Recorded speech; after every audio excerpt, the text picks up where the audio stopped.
what's going on, dudes? How's everybody doing? So, I hope good. Sorry about that. But, finally, be getting some more news on Starfield. Guess all the producers and everything, but they're calling it the first episode, so I'm glad that it's gonna be more than just this. But honestly, I'm so excited. Let's get right to this shit, guys.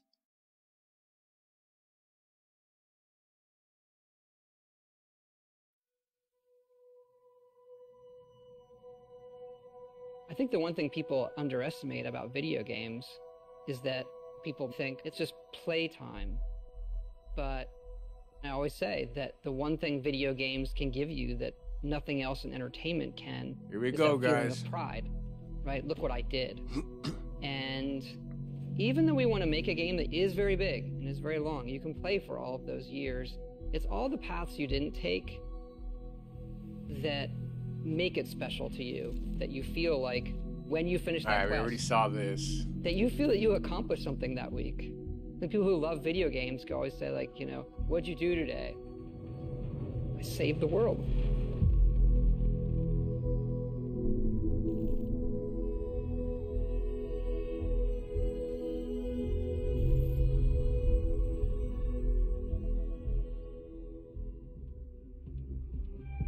Alright, give us something good. We've been incredibly lucky to work with such a tight group of people for so long. Like, we're all friends. It's like a second family in a way. We all sort of know or get what a Bethesda game is. There's definitely this core group who's been working together for decades and knows how to make a BGS game. And then there's this, new generation of game developers who are coming in and working at BGS who grew up on those games those people made.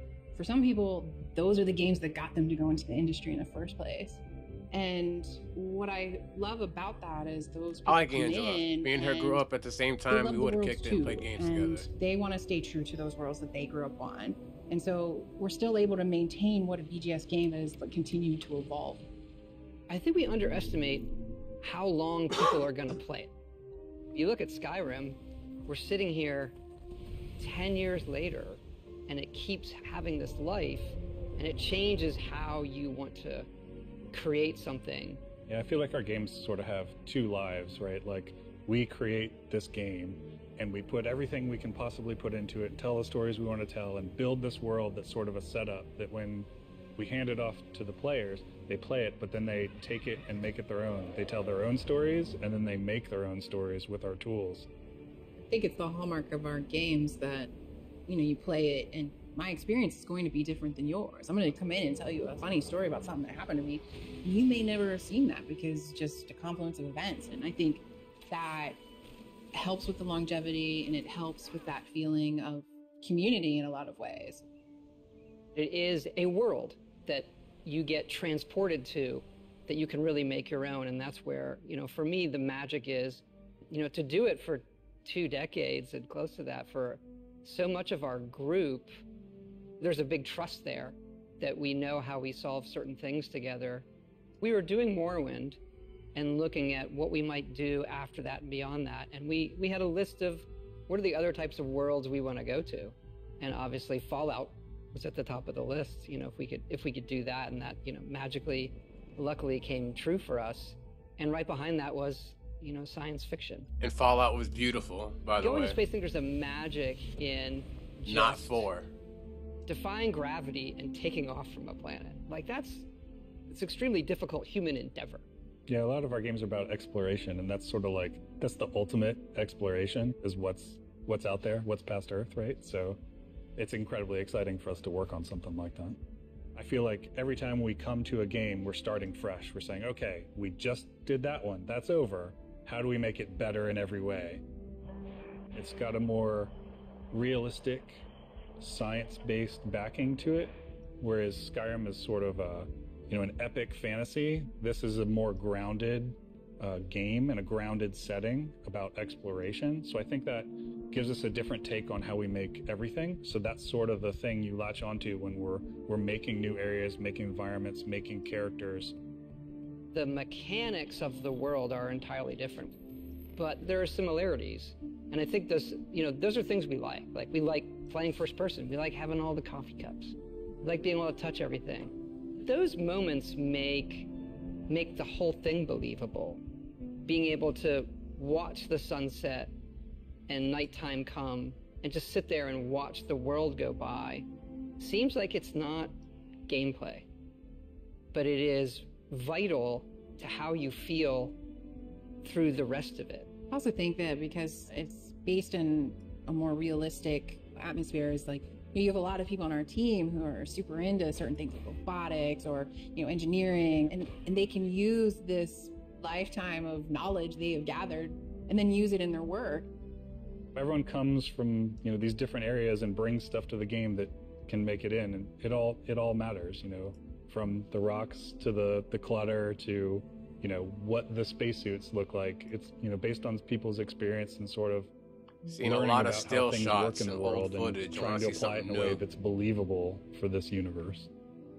Yeah, it starts feeling so real to us. Like all you're saying, we do all that stuff, but then concepting like everything they eat, or the toys the children play with, or what are their bedtime stories? What is their art? What is their history? What is their entertainment? It is a universe, not just a game. There has to be an emotional trigger that occurs. And I think as time has gone on, we're able to paint an even better picture that triggers that emotional thing. We always have that step out moment into the world, so to say. Technology's changed, we've all changed. So our expectations when loading up a game, like, okay, I'm gonna step out and there's gonna be this moment. Us being able to do that and have it feel new every generation, every game, is something that is really special about what we do. I like to say that Starfield has 2 step-out moments. It's cryptic. Our process of making it is a journey for us that is very, very rewarding. And coming to Starfield, everybody starting over and saying, what would you want to do? What does going to space mean to you? And everybody comes back to the same one. I want to see what's out there.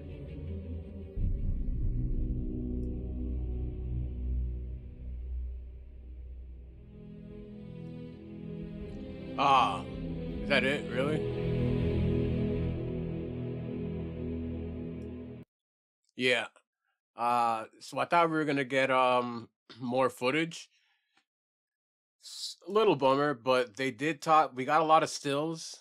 Definitely got a lot of stills, and I liked what they were touching upon, especially with past games and the direction they want to go with this.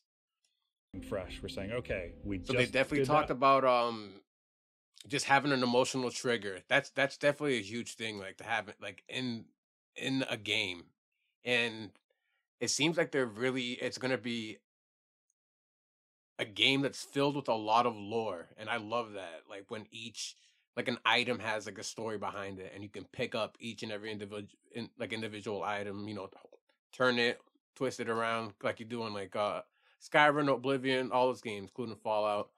And but yeah, they want to add that. They want to add like she was saying, like what's your child eating, or what bedtime stories can you tell them? And another thing too, like how some games have is how you can make it go night and day, how you can just wait.